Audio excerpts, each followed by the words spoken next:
¿Tú eres ñuñoína? Sí. ¿Nacida en Ñuñoa?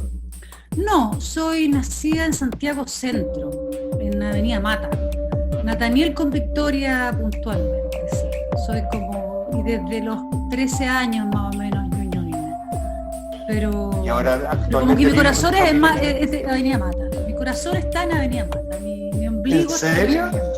Sí, pues sí. Qué bonito. ¿Y a qué colegio fuiste? ¿Estamos grabando ya, Rodrigo? Sí, hace rato. Ya es la entrevista. Ah, ya, chucha, ¿Para ya. qué? Échate una peinada. Sí, porque además como que, bueno, no, sí, mejor no voy a estar, bueno, con esta peluca que tengo. No, estudié en un colegio que estaba a una cuadra de mi casa, el Liceo Santiago, que es un colegio bien extraño porque fue durante, yo creo que hasta octavo básico era el Liceo Santiago y luego se transformó en el Colegio Santa Cruz y se hizo subvencionado y se amplió y todo. Pero era el Liceo del Barrio y era además es una figura muy extraña porque era un liceo de monjas, de las monjas de la congregación de la Santa Cruz. Era un liceo que estaba a cargo Ya. de las monjas. Entonces soy una Puras niña de las niñas, ¿o monjas. no? Originalmente eran puras niñas, pero cuando yo entré empezaron a entrar hombres. Eran menos. O sea, por ejemplo, yo estaba en un curso cuando estaba en kinder, por ejemplo, donde habían como 5 niños. ¿Cachai? Y después eso se empezó a ampliar con el tiempo. Y ya eran niños y niñas. Y ya al final ya era un colegio mixto. Ya. ¿Y tenías hermano? ¿Tienes hermano? No, no, o sea, sí, tengo, bueno, ahí ya entraste en situaciones, en un terreno Puta. medio complejo. Disculpa. Soy hija única, al tiro partiste con la cagada. Soy hija única de la pareja que fueron mi padre y mi madre. Pero mi madre es madre soltera y mi padre es un hombre casado, era un hombre casado, falleció. Entonces, mientras yo nacía fuera del matrimonio, él tenía una familia con varios hijos, que son mis hermanos, sin duda, pero con los cuales yo no tengo ningún tipo de relación, esa es la verdad. De hecho, mi padre Mira, tenía 2 matrimonios, tuvo un primer matrimonio, luego tuvo otro matrimonio y de cada uno de esos matrimonios tuvo hijos. Y si bien sabemos que existimos, nos hemos conocido azarosamente y tenemos como una buena onda, por decirlo así, no nos relacionamos, esa es la verdad. el señor Fernández. El señor Fernández, que repartió hijos y relaciones por todo Chile. Sí. Sí. Mi mamá se acordaba hace poco, es un poco brusco lo que voy a decir, ¿ah? Pero se acordaba de un caballero de Iquique, mi mamá es de Iquique, de un caballero de Iquique que también tenía muchos hijos. Y mi abuela le puso el pico eléctrico. Excelente, excelente. Oye, qué gracioso. Ya. Cuando era chiquitita, ¿escribías ya de chica?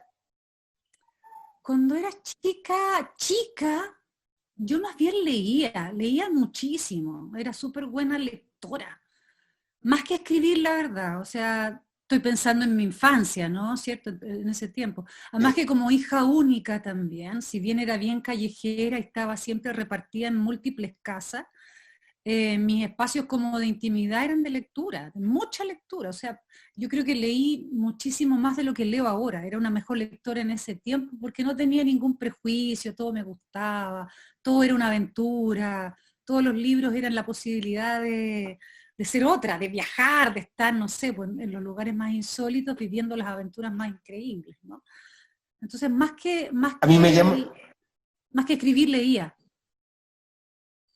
a mí me llama mucho la atención las personas que escriben. O sea, tanto así que yo creo que si yo supiera escribir, escribiría y no me dedicaría al teatro. Escribiría porque encuentro que es más grande, más profundo, más solo, un lugar bastante ideal. Sin embargo, tú optaste por el teatro, pero cuando eras chica, ¿cómo te imaginabas de grande? ¿En alguna de estas profesiones? Mira, no me imaginaba, de chica no me imaginaba, y cuando pensaba en profesiones no pensaba en las profesiones, de chica a chica, ¿no? En las profesiones que ejercí finalmente. Eh, yo creo que cuando chica tenía, cuando me preguntaban qué quería hacer, yo lo tenía súper claro, yo quería ser prostituta, lo tenía pero súper, súper claro, porque cuando yo preguntaba qué era, me decían, mira, son cabras que lo pasan la raja y les pagan por eso. Y yo decía, puta, ¿por qué no toda la gente ejerce la prostitución? Pues, bueno, si todo, pasarlo bien y que te paguen por pasarlo bien. Claro, después entendí y caché que no, y pero creo que Que ya no era cuando lo tenía, tuyo. que no era lo mío, que aunque no podía, no, debo confesarlo. Pero, pero con más conciencia, después cuando uno se lo plantea con un poquitito más de conciencia, un poquito más grande, creo que quería ser actriz, sí, sí, yo creo que estoy pensando que edad, como a los 11, 10 años, que vi las primeras obras, yo quería ser actriz. Pero también yo creo que el tema, lo de la escritura a mí me rondaba, pero no había referente en mí. O sea, como que no sabía cómo uno podía llegar a transformarse y ser un escritor. Yo sabía que había libros y que me fascinaban, pero nunca conocí a una escritora o un escritor y nunca lo vi, no sé si me entienden. En cambio, el teatro era algo que estaba ahí, a mí me llevaban al teatro, me fascinaba el teatro. O sea, yo decía, oh, era como de alguna u otra manera lo mismo que sentía cuando leía un libro. O sea, ahí en ese escenario estaba la posibilidad de ser otra, de jugar a otra cosa, de vivir otra aventura, de dejar de ser yo, de alguna manera, o de ¿Y complementar quién mi te yo con llevaba al otras. teatro? ¿Quién te Mis llevaba? papás, mis papás me llevaban al teatro, era en mi casa es una casa como de clase media, nada de cultural, pero sí muy apasionados por la lectura y el teatro. Y a mí de chiquitita me llevaban, mira, no sé cuál habrá sido mi primera obra, pero la primera que yo recuerdo fue Mamá Rosa en el Varas, que debo haber tenido, yo creo que 10 años. Y era el paseo familiar, me llevaba mi padre, mi madre y mi abuela. Todos bien cacharpeados, así, muy pinteados. Era el panorama, ¿cachai? Y lo lindo era que después íbamos como a comer, entonces era como, era era la felicidad. Y recuerdo Mamá Rosa en específico porque era una obra donde había como un ejército de gente, todos con distintos vestuarios, niños, adultos, viejos en el escenario, cambiaban los decorados, una época, otra época. No, era la raja, yo quería estar ahí, quería puro estar ahí, no quería estar en otra parte. Lo encontraba alucinante, hermoso.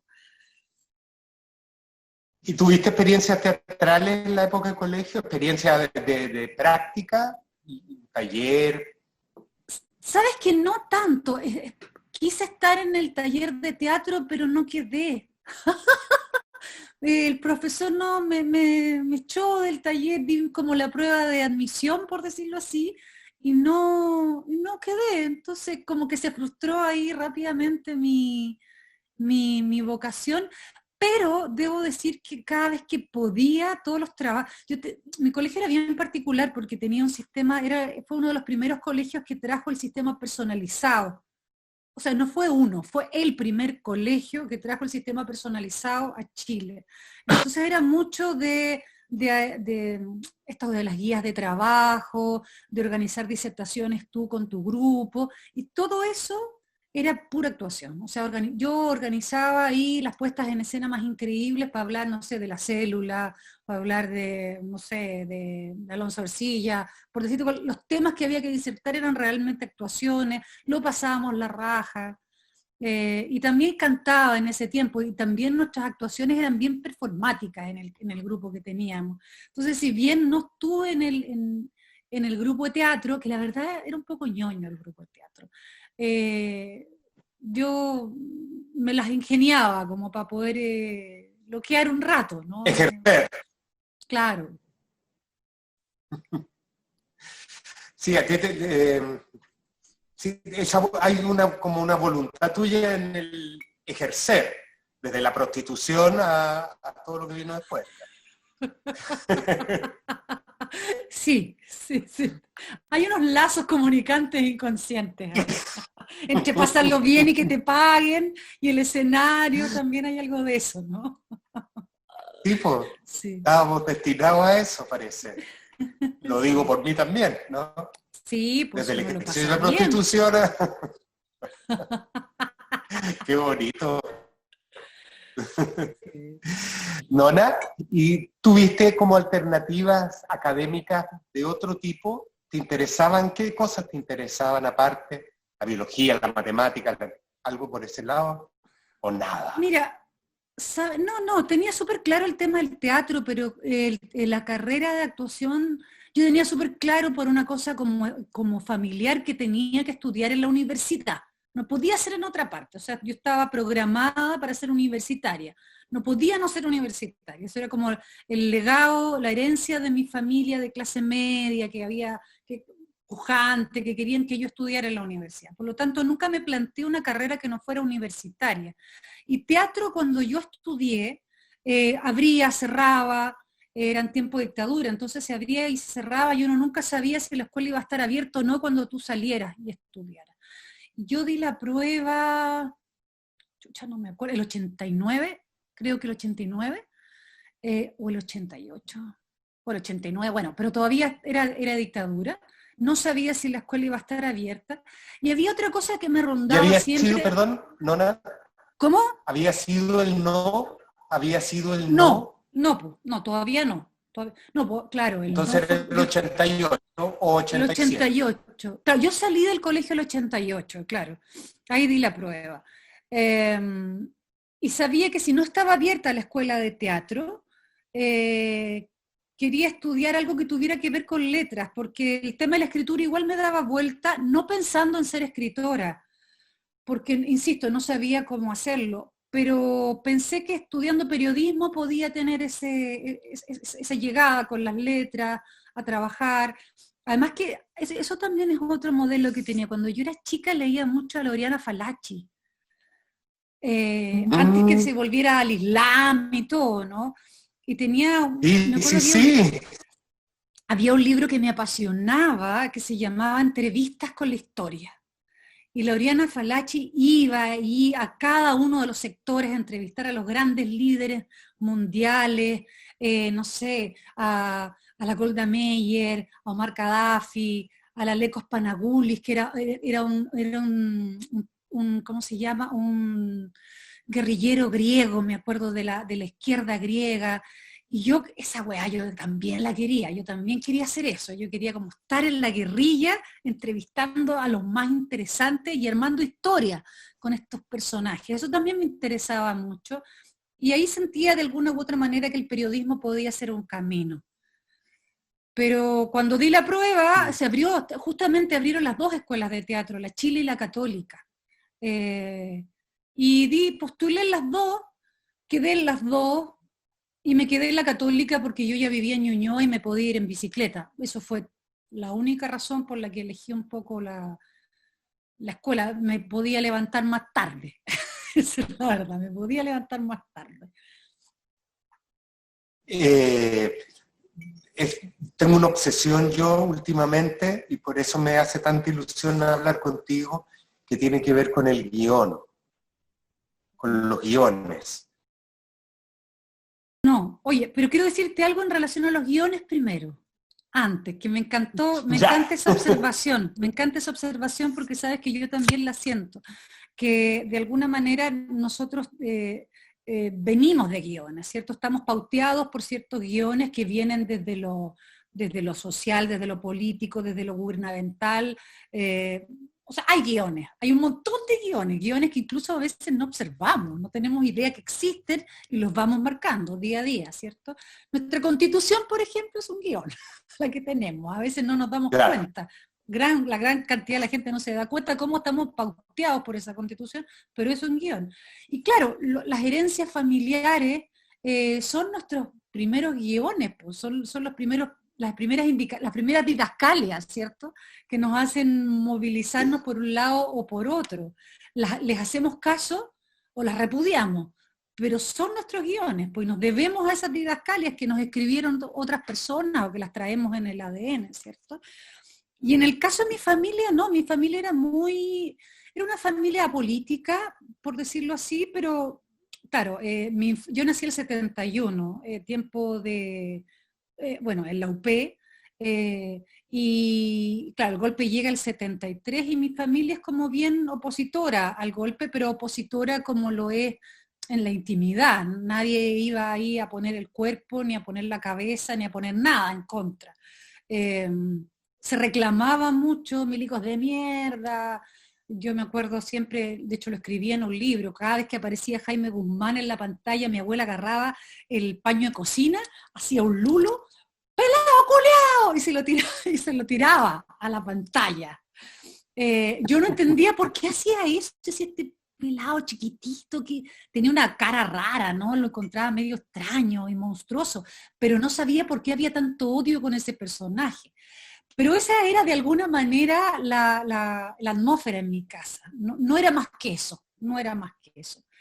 Pero me tocó estar en un colegio, este colegio del que te hablaba yo, que era un colegio bastante clase media popular, y donde, y relativamente, no del todo, porque habían colegios mucho más politizados, ¿cierto? El Liceo 1, el Instituto, que eran parte un poco como del mundo del Santiago Centro. Pero este colegio era relativamente politizado. Y en ese ejercicio, yo como una niñita sensible al medio, claro, empecé como a entender un poco desde otro contexto el guión en el que estábamos en ese momento.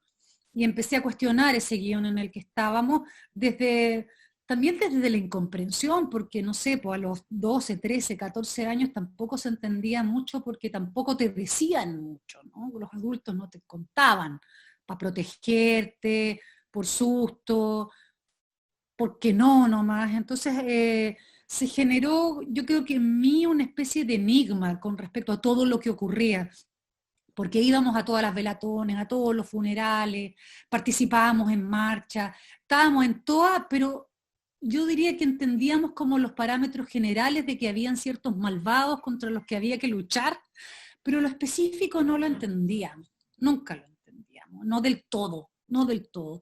Y yo creo que de alguna u otra manera ese enigma, eso no entender del todo, me dejó como una huella súper grande en la persona que ahora soy o que empecé a ser después de la llegada de la democracia, llegando a la universidad y la persona que soy ahora. Cierta incomodidad por ese tiempo que no fue del todo narrado o explicitado o contado. No sé si se entiende. Es como cuando uno es chico y te cuentan un cuento y te quedaste dormida cuando la abuela te iba a contar el final y no supiste el final. Te quedaste con la narración a medias y lo único que uno quiere, como el cuento de Sherezade, ¿no? Es llegar al final, quiere saber lo que ocurrió de verdad. Y yo como que siento que esa herencia yo tengo de la dictadura, como la idea de que no supe todo, que llegó la democracia y no supe todo, y que pucha, merecemos saber todo, lo más posible, por supuesto, ¿no? Y en tu escritura, tanto dramatúrgica como de novela, de narración, de narrativa, perdón, es como, siempre está presente el tema, o sea, es como, sigues intentando desentrañar aquello que no estaba desentrañado en la época de la dictadura. O sea, esas grandes preguntas porque sigue siendo tema para ti. Siempre. Sí, siguen. ¿O no? Sí, pues siguen siendo. Bueno, uno se debe a sus obsesiones. Cuando era más chica también en un minuto dije, basta, no puedo seguir escribiendo siempre la misma huevada. O sea, escribamos de otra cosa, escribamos una novela de amor, rosa, una novela erótica, no sé, otra cosa. pero uno se debe seguramente, como tú lo planteaste también aquí, a la persona que ha sido, a la persona que es, a los demonios que te persiguen, a las obsesiones que te persiguen, y uno no puede escapar de ellas. O sea, he intentado escapar tantas veces del tema y no y termino cayendo en él. Y sí, pues, cada vez que emprendo un libro, pienso que va a ser otro espacio de trabajo y ese espacio vuelve a caer a ese hoyo negro. Y empiezo a recopilar interrogantes que me quedaron desde ese tiempo. La mayoría de las cosas que he escrito siempre están muy relacionadas con lo biográfico, o sea, son historias que se cruzaron en mi vida, que se cruzaron en la vida de gente cercana participó, o estaban flotando en el aire en ese momento en el que yo fui niña, adolescente y joven también. Pero también, Rodrigo, ¿sabes qué? Lo estoy pensando ahora, también tiene que ver con que el país que tenemos en este momento no ha salido de ese lugar. Y muchas de las respuestas y muchas de las demandas que tenemos ahora como banderas de lucha incluso, están ancladas a ese momento. Entonces también creo que no hemos salido de la dictadura. Y bueno, y el tema de la Constitución, el guión de la Constitución que pautea nuestro día a día, escrito en ese momento, lo demuestra. Es mentira que salimos de ahí, no hemos salido. Entonces, por lo tanto, yo creo que mientras no comprendamos bien ese espacio de memoria, y no memoria que tiene que ver solamente con la verdad y la justicia, sino de cómo todo se articuló y cómo se siguió articulando desde entonces hasta ahora, no vamos a entender nunca quiénes somos y quiénes somos como sociedad y para dónde podemos ir efectivamente si tenemos una nebulosa con respecto a ese pasado tan reciente por lo demás, súper reciente. No vamos a entender nunca hacia dónde dirigirnos de manera concreta y real. O sea, el presente está anclado en ese pasado. Hay vasos comunicantes demasiado poderosos todavía, desgraciadamente, ¿no? Sí. ¿Te produce placer escribir? Mucho, mucho, mucho, mucho, mucho. Mi relación con la escritura, así como con el escenario también, es súper gozosa, súper gozosa. No, lo paso bien, lo paso tremendamente bien. O sea, con todo lo Sí, a bien, mí con toda la angustia que uno plantea ahí también. O sea, hay momentos en que uno dice, ¿qué estoy haciendo? ¿Por qué me metí aquí? Qué este, difícil, ¿cómo lo hago? Pero todo eso, raya para la suma, para mí es gozo, tremendamente gozoso, súper gozoso. sí, que lo que a mí me pasa también una cosa parecida que creo como intuir, que claro, en el ejercicio mismo es tremendamente placentero, pero el motor para empezar a hacerlo, los contenidos, son el displacer. O sea, uno parte Sí, desde, porque son cosas que nos molestan, no son las cosas que sí, nos dejan plácidos, aquellas que ponemos en escena, aquellas que ponemos en narración, claro, claro. los O sea, de hecho temas. yo, bueno, no sé si todo el mundo trabajará así, que quizás no, pero en ese sentido estoy súper de acuerdo, como que uno se mueve a partir del desasosiego, ¿no? Ese espacio de incomodidad, de suspicacia, de sospecha, de molestia, de rabia, el que enciende para mí la pluma y el que enciende también el motor creativo en general, para el escenario o para la página en blanco, digamos. Es ahí donde uno se mueve. Y claro, y el proceso creativo, sobre todo el comienzo, ¿no? Yo creo que ahí podemos estar de acuerdo en eso. Cuando uno empieza a lidiar con esa molestia, con los materiales de esa molestia, con la investigación que esa molestia trae, claro, es particular, pero a mí me gusta esa weá, a mí me encanta. A mí me encanta ensuciarme las manos, por decirlo así. Me encanta meterme ahí donde hay que meterse y donde la gente en general no le gusta meterse, porque en general, digo, yo creo que la gente que se dedica un poco al teatro, y no todos tampoco, y a la escritura, somos medio chiflados en ese sentido. Nos gusta ver la sombra, ¿cierto? Vemos algo y al tiro estamos pensando en qué es lo que está detrás. No nos quedamos tranquilos con lo que está aquí. Es como que tenemos el lente de rayos X, uno ve, pero ve más. Porque, bueno, seguramente es la pega que uno hace, es como el oficio te hace, eso es lo que nos toca hacer, lo que hemos aprendido a hacer. Hemos sido entrenados Yo para creo, ver más. ahora yo creo que una característica tuya, así que salta a la vista, porque tú lo pones como que todo el mundo, todos somos así, yo creo que no todos, es la suspicacia y la sospecha permanente. Tú eres Sí, suspicaz y usaste las dos palabras. sí, Eres sí. súper suspicaz y sospechas de todo. Sí, sospecho de todo, nada, no me compro nada. Y eso es bonito en alguna medida, pero también es un culo, weón, porque también a veces uno está todo el rato así, te cuesta confiar en las cosas que hay que confiar, porque a veces hay que confiar, tenemos que confiar, hay que ser ingenuos y confiar muchas veces. Pero sí, pues siempre estoy viendo la borra del café, lo que queda ahí abajo, lo que se bota a la Y basura, en la ahí escuela me de gusta mirar. teatro, y en la escuela de teatro ejerciste la sospecha y la suspicacia cuando Sabes que entraste. sí, sí, y creo que fue, y ahí yo me arrepiento mucho, sabes que me arrepiento mucho, mucho de haber sido tan descreída en la escuela de teatro.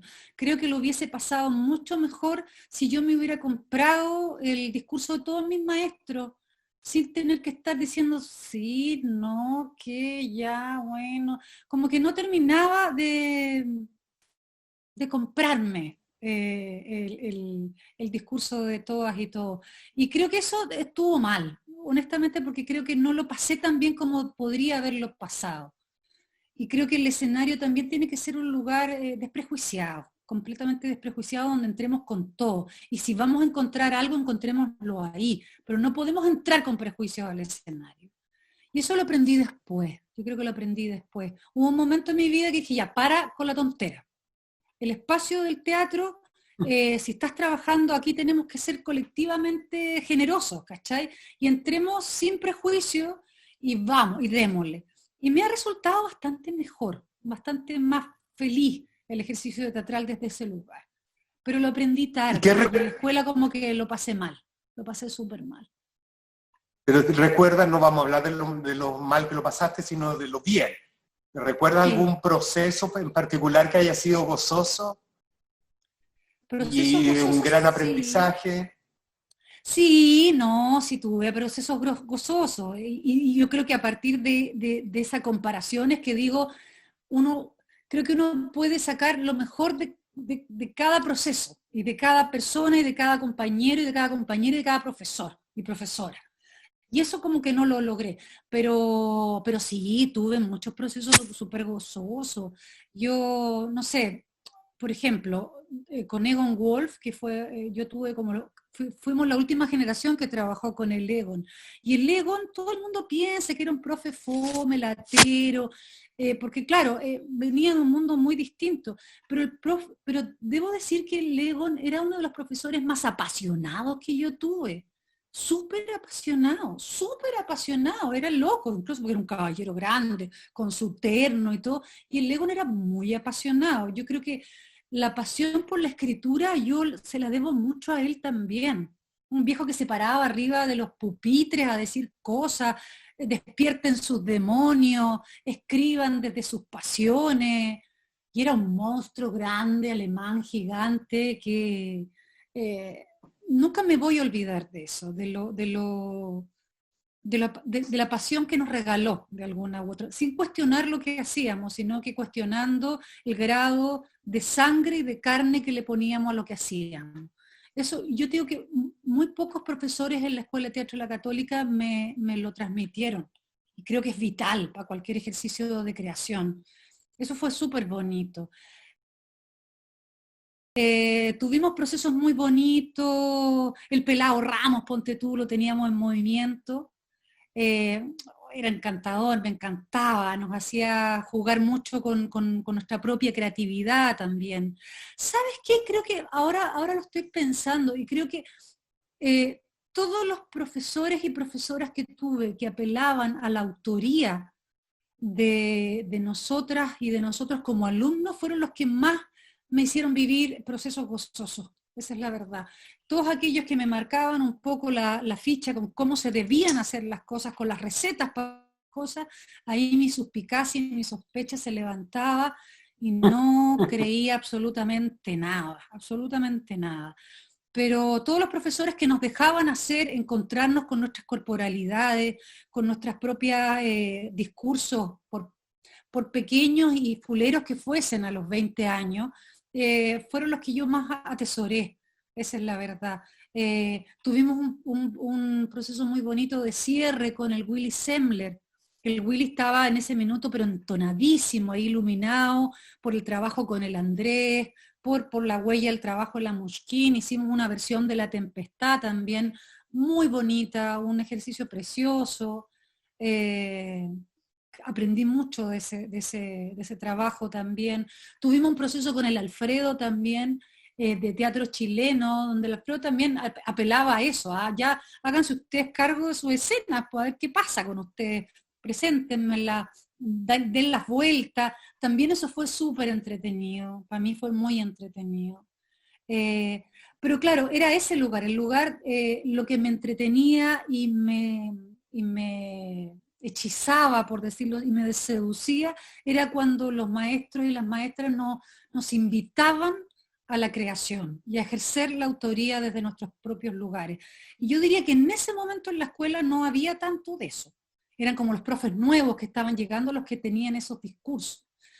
Y ahí, claro, yo disfrutaba de eso y de lo otro como que, que lata repetir una fórmula, que lata el ejercicio como burocrático de la actuación. No sé si me entiendes, ¿no? Sí. ¿Quién es de tu generación? ¿Qué actores, Uy, mi directores, generación dramaturgas? es bien perdida mi generación ¿Quiénes en mi son? curso. A ver, ¿quién estaba como que haya seguido ejerciendo el teatro? El Pancho Sánchez, del trío Teatro Banda. El Pancho era de mi Sí. curso. Pablo Macaya, el Pablo era de mi generación. El Pablo venía al Teatro La Casa, había estudiado ahí. El Chico Muñoz, Rodrigo Muñoz. Sí. Y el resto, bueno, el Marcelo Leonard, de mi generación, el Marcelo. Nos conocimos en la escuela. Y el resto no se ¿Eran dedicó a la compañeros de actuación. curso? Era ¿Eran compañero compañeros curso. con Marcelo? Sí, pero él se fue en segundo año, reprobó actuación y se fue, pues. No quiso seguir.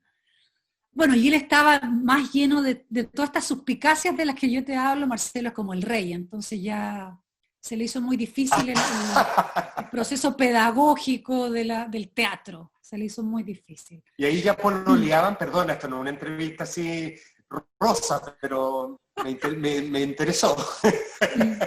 No, cuando él estaba en la escuela no. Nos enganchamos ahí en términos como muy de amigos, enganchamos mucho en este tema de las suspicacias, yo debo decirlo, como del cuestionamiento, de la incomodidad frente a algunas cosas, y seguimos relacionándonos mucho y después nos pusimos a pololear más después. Pero cuando estuvo en la escuela, él no, pues éramos bien partners, trabajamos mucho juntos también, muchísimo juntos. Qué bonita historia. Sí. ¿Y el hijo de ustedes dos se llama? Dante, nada Sí, de sé que se llama weá, Dante. Dante. Ahí, Tal como el hijo de la Leila, que se llama, tiene dos nombres, sí, te ganó. Se llama Aquiles Héctor. mira, unos nombres tremendos que ocupamos, weón. Pobres cabros chicos, weón. Sí, sí. ¿Cómo fue criar? Criar, ¿Es mira, choro criar? es choro, es bonito, pero es difícil. Como que nadie nos cuenta lo que es criar. Yo tengo yo creo que por mi familia disfuncional completa, ¿es cierto? Yo tenía un rollo grande con estar con mi hijo. Yo vengo, bueno, te contaba, mi mamá era una mamá soltera, profesional, que trabajaba para mantener la casa, entonces como que de chica yo nunca estaba con mi mamá. Yo estaba siempre como repartida en múltiples casas, feliz en todo caso, no es un trauma, pero sí igual como que yo decía, pucha, igual me amaba, y yo quería estar con mi hijo. Entonces, yo como que paré todo para estar con él, los primeros años. Y no me arrepiento para nada de eso, como que fue un ejercicio que me dejó tranquila conmigo también. Eh, pero es difícil, weón, es súper difícil. Yo creo que no, nadie a uno le cuenta lo difícil que es criar, weón. La paciencia que hay que tener, el cariño que hay que poner. Además, sobre todo, de pronto yo creo que no soy una mujer muy mamá. O sea, no soy mamá en términos de una mamá, pese a que paré unos años, no soy la mamá, yo no cocino, yo no bordo, no hago todas esas weas que las mamás hacen, no me preocupo de las cosas que las mamás se preocupan, soy como otro tipo de mamá. Y cuando entendí que uno puede ser mamá como es, porque uno como que tiene los moldes, ¿no? Uno de alguna u El otra guión, manera, y eso tiene, el guión, el guión. exactamente, y eso tiene que ver mucho también, bueno, con los guiones machistas y patriarcales con los que hemos crecido todas y todos, ¿no? Eh, yo estaba muy fuera de ese molde, pero en algún minuto entendí, y fue súper bonito cuando incluso con mi hijo lo conversamos, que yo mientras más auténtica era y más poco mamá convencional era, mejor mamá era. Más, más, más natural me resultaba mi manera de ser madre y no la del guión. Y cuando entendí eso, lo he disfrutado muchísimo más, muchísimo más. Nona, Eh, ¿qué, ¿Mm? qué edad tenía el Dante cuando tuvieron esa conversación? Yo creo que como 12 igual el Dante es un cabro bien, bien raro. Es como bien, sí, pues es que es un cabro que piensa mucho, demasiado, y es un cabro con el que yo he podido mantener conversaciones más o menos importantes y grandes yo hace un tiempo ya. Ahora ya es la raja, como que el weón es casi un maestro para mí, es como Dante, Dante, mi amor, necesito una hora y conversamos. ¡Qué Pero lindo! sí, es un luminoso increíble. Pero como a los 12 años, yo creo que como a los 12 años deben haber sido estas primeras conversaciones cuando nos aproximamos a hablar un poco de, disculpa hijo, pero yo no puedo hacer esta weá. ¿Y quién te pide esta weá? Yo no quiero, no te quiero así, ¿para qué? ¿Qué lata? Y eso también me dejó como súper feliz, que a él le genera mucho más entusiasmo una madre que está eh, feliz y realizada consigo misma que una madre que se posterga por la maternidad. ¿Cachai? Creo que nunca me postergué, Mm. ¿no? Pero claro, para mí estar realizada conmigo mismo, yo soy súper inquieta, entonces hago demasiadas huevadas, hago muchas cosas. Y eso implica, eso tiene sus consecuencias en términos familiares, en términos de los afectos, y los tiene. La gente que me quiere ya me quiere así. Y es lindo también, y eso fue súper bonito con él también, constatarlo y que para él soy un ejemplo en ese lugar también. Hermoso. Oye, tu ejercicio profesional del teatro lo has hecho, creo, exclusivamente en tu compañía o has salido fuera como actriz, digo, ¿ah? Como Como en la actriz, actuación. yo diría que mayoritariamente en mi compañía y si no en mis compañías familiares y afines con las que me han ido llamando y trabajando, pero es un trabajo como muy resguardado el que yo he hecho, sí, como muy protegido, normalmente con mi compañía. Y ya yo ahora más vieja como que me atrevo más y recibo invitaciones y voy a la pelea, porque como actriz siempre fui muy insegura, súper insegura. ¿En Eh, serio? Sí, yo me creo que soy, no creo ser una gran actriz, no tengo problema con eso, ahora no tengo problema con eso. Es como si me quieren, como te decía recién, si me quieren, quiéranme así. Yo hago lo que puedo y lo hago con todo. Tú me pedís poto, yo hago poto con todo, pero es el poto que yo tengo, no tengo más que este. Y cuando lo entendí también me atrevía a ir a otros rumbos.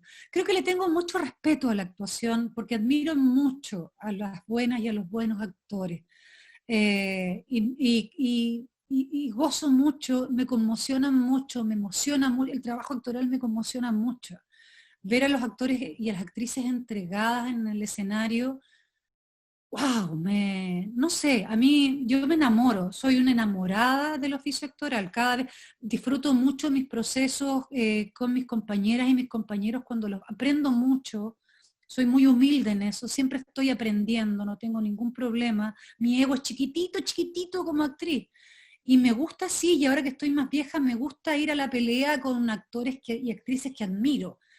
Antes me hubiera cagado, ni cagando me hubiera atrevido. No, ahora voy ahí y los observo, los miro, veo sus fragilidades, sus procesos, sus talentos.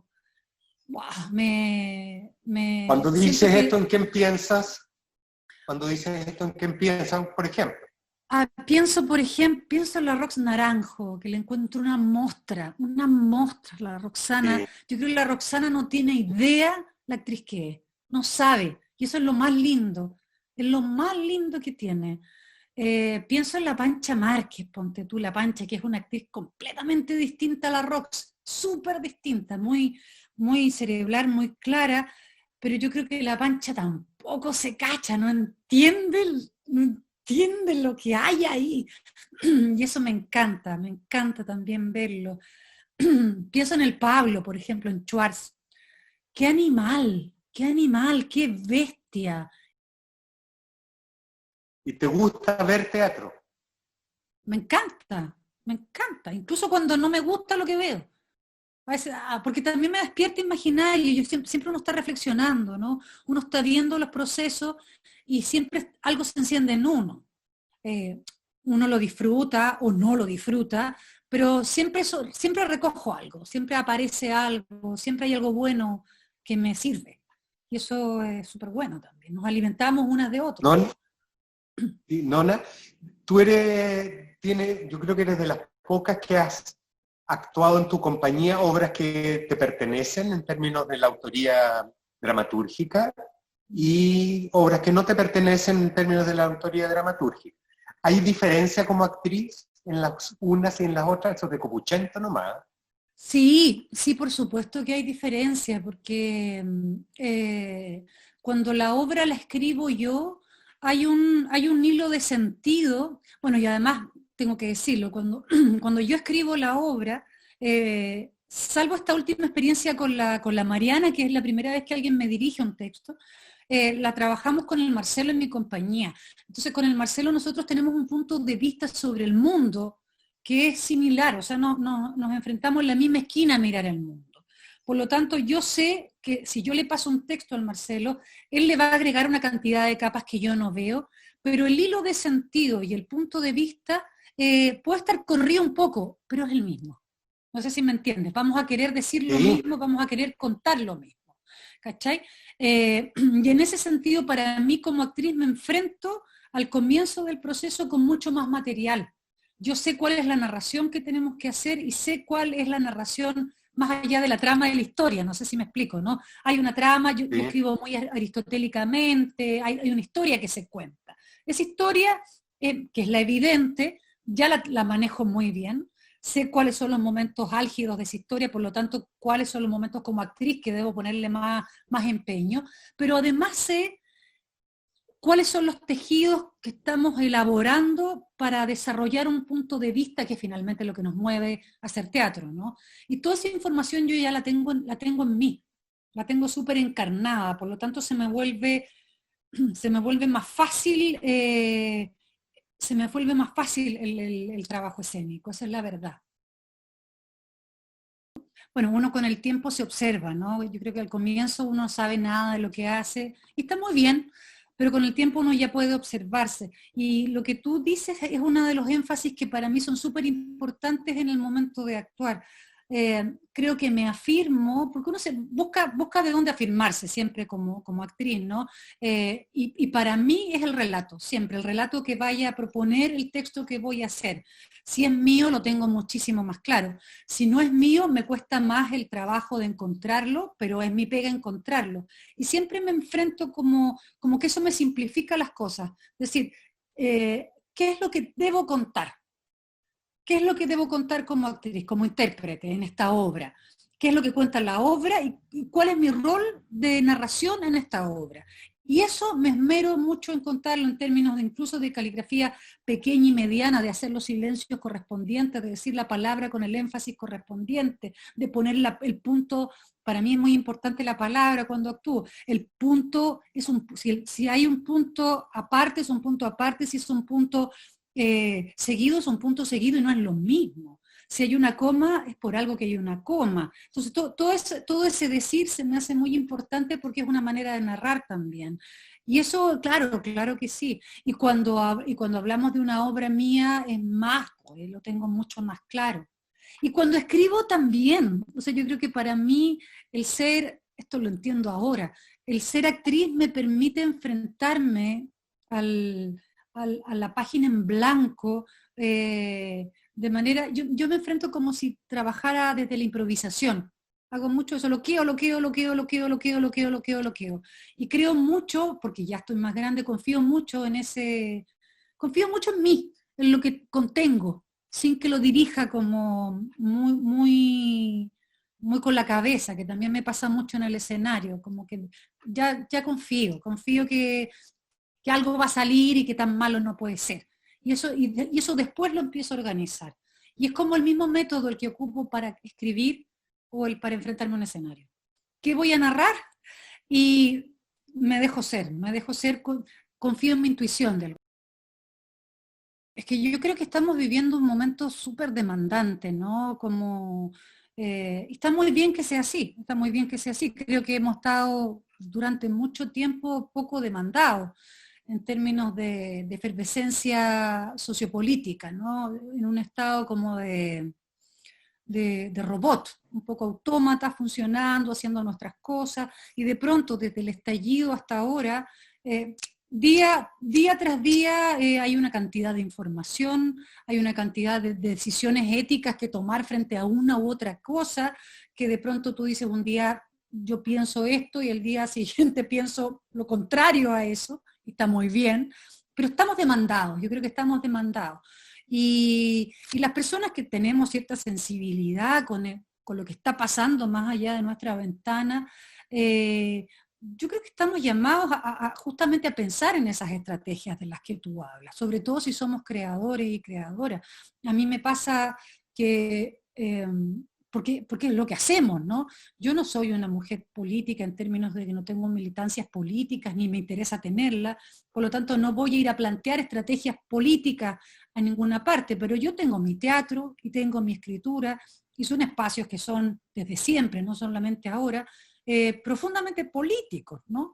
Y creo que en este momento se vuelven más trascendentales porque son lugares en sí estratégicos. O sea, cuando yo leo un libro, cuando veo una serie, cuando veo una película, cuando me enfrento a una obra de teatro como espectadora, lo que yo veo ahí, claro, son historias, son intérpretes, pero hay contenido. Y eso tú lo sabes, como lo sé yo, nosotros desplegamos un montón de cosas, pero sabemos siempre qué es lo que estamos diciendo, no estamos hueveando. Hay algo que queremos decir, que es lo que nos mueve de alguna manera a enfrentarnos a la creación, ¿no? Y en ese sentido, creo que la pega de nosotros ahora se vuelve más urgente. O sea, creo que no deberíamos disparar más, tener más conciencia del punto estratégico que tiene la creación y el arte en este momento. Como una especie, a mí no me gusta darle deberes a la creación, porque creo que la creación no lo tiene, ¿no?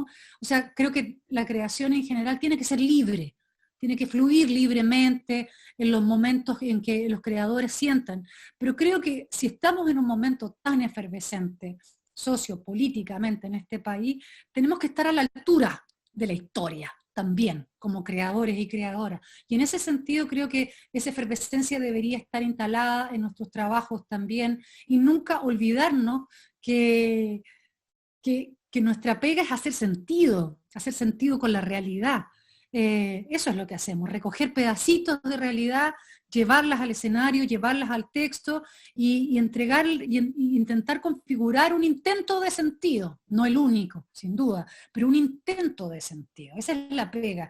Y yo creo que ahora claro, se hace urgente, y se hace urgente ocuparlo también como una estrategia de aporte a lo que sea. Insisto, no me gusta hablar de deberes de la creación, de la literatura o del teatro, pero creo que como creadoras y creadores sí tenemos deberes, y sí tenemos un espacio, y sí tenemos un rol, y sí tenemos responsabilidades. A mí me gusta pensarlo así, y en ese sentido soy súper estalinista, ¿cachai? Eh, yo, no sé, la secretaria se supega en lo suyo, el panadero verá como si es momento para el teatro o no es momento para el teatro, si habrá que escribir o no habrá que escribir. Oye, ándate a la chucha. Es lo que sabemos hacer y no vamos a dejar de hacerlo ahora. Es como, perdóname, si no es ahora, ¿cuándo? Sí. Es como eso, ¿no?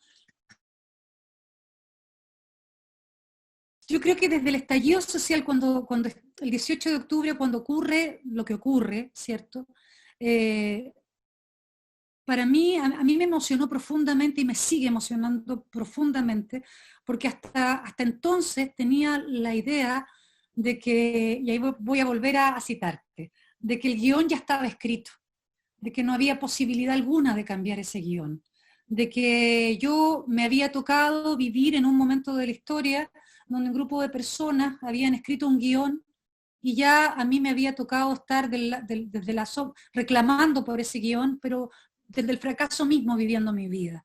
El fracaso desde el paradigma del país que uno quiere, ¿no?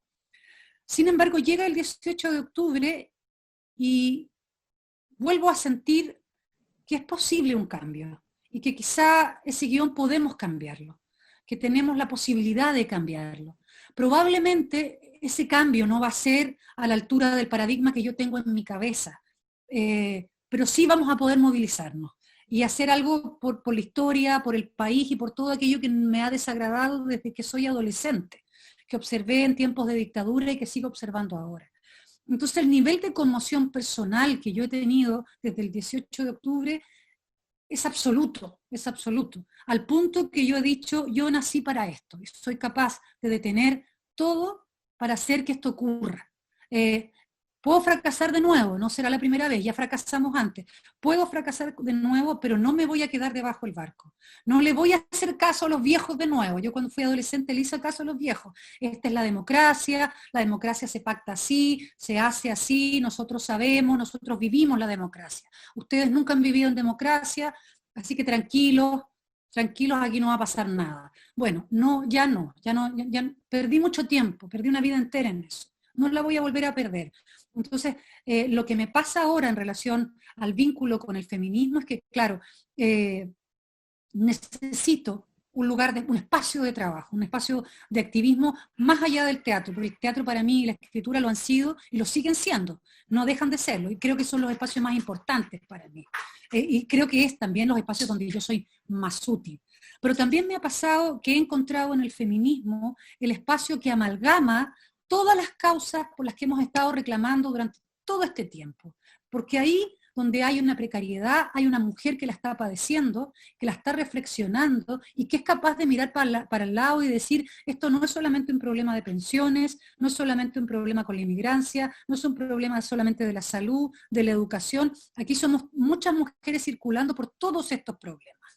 Y desde ese espacio también he encontrado un lugar de trabajo que me acomoda profundamente, que es un lugar que no es jerárquico, que es completamente horizontal, que es completamente en red, donde, que también nos permite ir reinventándonos un día y ir cambiando de opinión.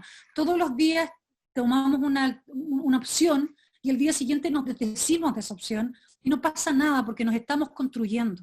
Tenemos súper claro eso. Muchas veces se piensa que el feminismo es un lugar súper estalinista y cerrado, donde uno tiene que pensar de una manera. No, no es así, todo lo contrario. Es lo más amplio que hay y es lo más horizontal que hay. Nosotras estamos abiertas a discutir entre nosotras y vivimos discutiendo entre nosotras. Y eso como ejercicio me parece importantísimo, porque quiero construir una sociedad así, horizontal, donde no haya jefes ni jefas, donde nadie me diga lo que tengo que decir, donde podamos compartir nuestros saberes. Y esa manera de trabajar yo la he encontrado aquí y me parece, y he buscado, por la cresta que he buscado, busqué mucho.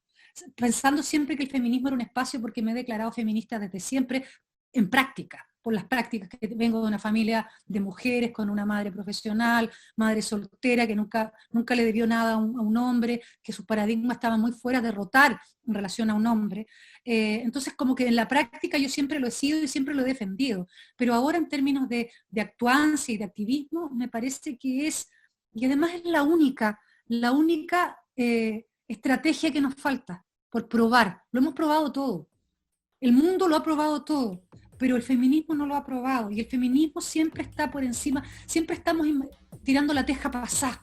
El feminismo es ese lugar de incomodidad del que hablaba antes incluso.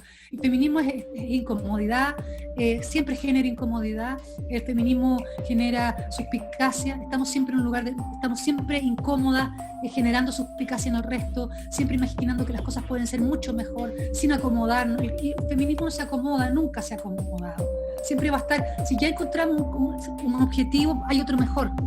Y el feminismo no piensa por las mujeres o para las mujeres, eso también está tremendamente errado. El feminismo piensa para la humanidad, es mejor para todas y todos.